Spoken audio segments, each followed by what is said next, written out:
¿Qué onda, camaradas sentipensantes? En esta ocasión vamos a hablar sobre un pequeño texto que se llama Del estado homogéneo al estado plural, un pequeño texto del filósofo Luis Villoro que viene en su libro La sociedad por venir. Luis Villoro comienza diciéndonos que una nación es el conjunto de pueblos sometidos a un mismo poder soberano, pero el estado-nación no va a surgir sino hasta el siglo XIX con la suma de los individuos que se unen libremente por un contrato. El autor nos da un brevísimo recorrido por la idea del Estado existente desde hace más de 200 años, aquel que surge a partir del liberalismo de la Revolución Francesa y de la independencia de los Estados Unidos de América. El liberalismo fue ampliamente difundido por el mundo y fue así como las nacientes naciones latinoamericanas se fundaron bajo sus principios, empezando por la Revolución Haitiana de 1804. Villoro no es un historiador sino filósofo, por lo que dar una historia del Estado-Nación mexicano no es el propósito de su texto. Yo diría más bien que su interés es proponer una utopía de un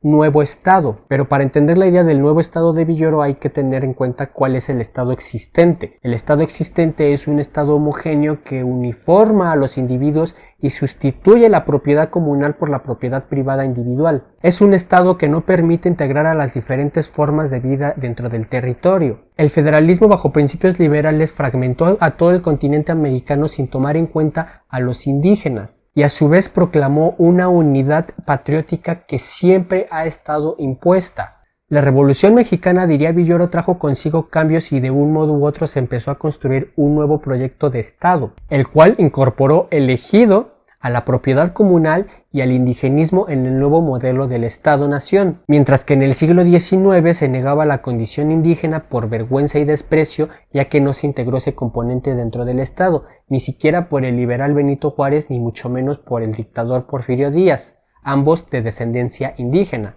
Para el siglo XX, tras la Revolución, se empezó a integrar al indigenismo y el orgullo de la ancestralidad de los pueblos originarios, y eso lo podemos ver en toda la obra intelectual y artística de la época, como en el pensamiento de José Vasconcelos, la pintura de Frida Kahlo y Diego Rivera, y en todas las vanguardias de México. Sin embargo, podemos decir que desde que Lázaro Cárdenas dejó el poder hasta el 2018, la integración del indígena dentro del Estado fue una mera simulación de las políticas liberales y neoliberales del PRI y del PAN. El proyecto civilizatorio desde Alemán hasta Peña Nieto fue un proyecto excluyente que marginalizó a gran parte de la población. Desde el 2018 para acá pareciera que es un poco más orgánica la integración del indígena dentro del Estado-Nación, sin embargo claramente no deja de haber simulación y marginalización dentro de los poderes de la Unión, ya que los cambios no han sido tan profundos como deberían. Villoro plantea que debe de haber un nuevo Estado-Nación que contenga una soberanía parcialmente compartida, un Estado múltiple, una democracia participativa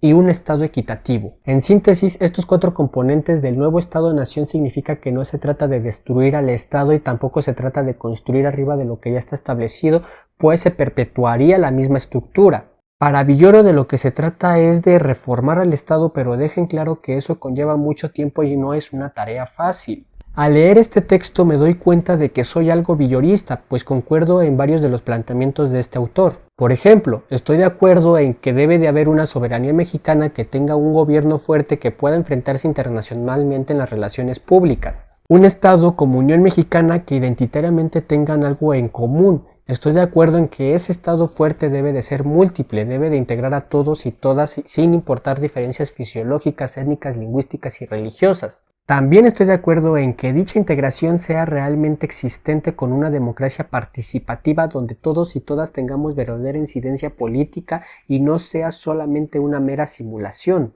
Y estoy de acuerdo en que ese Estado debe de ser equitativo, equidad entendida como justicia, donde la cooperación esté por encima de la tolerancia. Lástima que Luis Villoro murió en el 2014 y no le tocó vivir lo que hoy llamamos la Cuarta Transformación, pues me hubiera gustado mucho escuchar su opinión sobre estos cambios y su crítica hacia ellos. Podríamos incluso llegar a preguntarnos si la llegada de Andrés Manuel López Obrador al poder fue acaso el inicio de lo que Luis Villoro llamó el nuevo Estado-Nación, o si acaso está muy lejos de serlo. No lo sabemos, pero lo que sí está en claro es que la democracia participativa no va a llegar de la noche a la mañana, ya que se construye a través del tiempo y su creación no va a depender de ninguno de los poderes de la Unión, sino que va a depender de la participación de la ciudadanía en la política. Y para ello se requiere la revolución de las conciencias en un país donde aún queda demasiada gente apolítica e individualista, pues el liberalismo no triunfó sino hasta después de que fue largamente difundido y militado. ¿Cómo sacamos el pensamiento liberal y neoliberal de las conciencias de las personas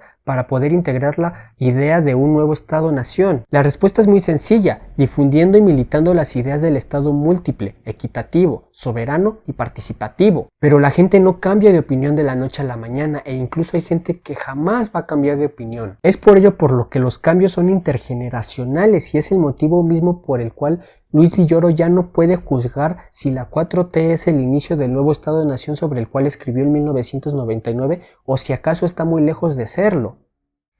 Es momento de explicar cada uno de estos 4 ejes que nos explica Luis Villoro. El primero, la soberanía parcialmente compartida, que implica mantener la soberanía del Estado para controlarnos y podernos defender de toda fuerza externa, de las fuerzas económicas transnacionales como lo son los Estados Unidos, como lo son países de la Unión Europea, que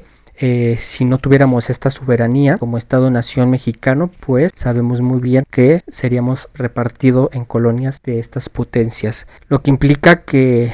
la soberanía no debe ser equivalente a exclusión o aislamiento, ¿no? Sino más bien todo lo contrario, que el Estado-nación pueda tener lugar en el concierto internacional equitativo, la unión entre distintas naciones con acciones comunes, es decir, la tarea diplomática que tiene el Estado-nación para poder tomar decisiones a nivel global y poder participar en el concierto internacional, ¿no? Cada estado claramente con el derecho de controlar su economía y su política y su territorio y todo, sí, teniendo en cuenta las reglas del mercado mundial, pero con controles políticos internacionales. Una soberanía parcialmente compartida que no debe perder el poder de decisión, de autodeterminación. En cuanto al Estado múltiple, tenemos que considerar que hay muchos estados nacionales dentro de una misma soberanía, etnias, culturas y regiones distintas, tan diversas como el maíz, tan diversas como el maíz no transgénico, que el maíz no transgénico, cuando tú lo dejas brotar libremente,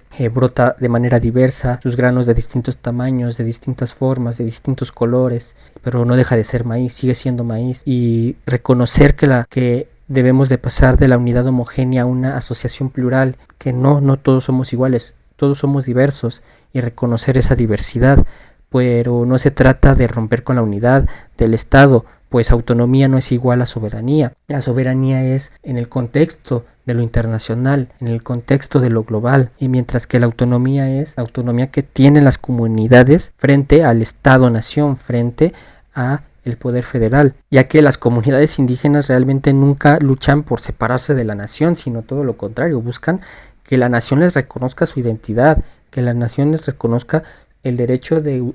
hacer uso de sus usos y costumbres, de reconocer las autoridades locales, de reconocer a la asamblea como una vía para la toma de decisiones dentro de las comunidades sin imposición de los partidos políticos, sin imposición del poder federal, es decir, el reconocimiento del derecho a la autodeterminación de los pueblos indígenas, de los pueblos originarios. Crear una patria no debería de ser uniformar, sino tener un acuerdo superior, ya que sería la riqueza de la multiplicidad de expresiones y formas de vida. En otro punto tenemos la democracia participativa. Es la lucha por la autonomía en una forma de lucha por la democracia participativa en todos los ámbitos sociales. ¿Qué quiere decir esto? Que todos podemos tener participación en las decisiones locales y nacionales, es decir, que todos podemos levantar la mano y decir yo pienso esto, yo creo que esto deberíamos de hacer, que nuestro voto valga, pero participativo, no en unas urnas, sino en las asambleas, y que luego la decisión de las asambleas vaya al poder federal, es decir, la descentralización de los recursos y los poderes, menos control de la democracia federal, acercar las decisiones colectivas a la participación del pueblo, que la estructura del municipio sea una estructura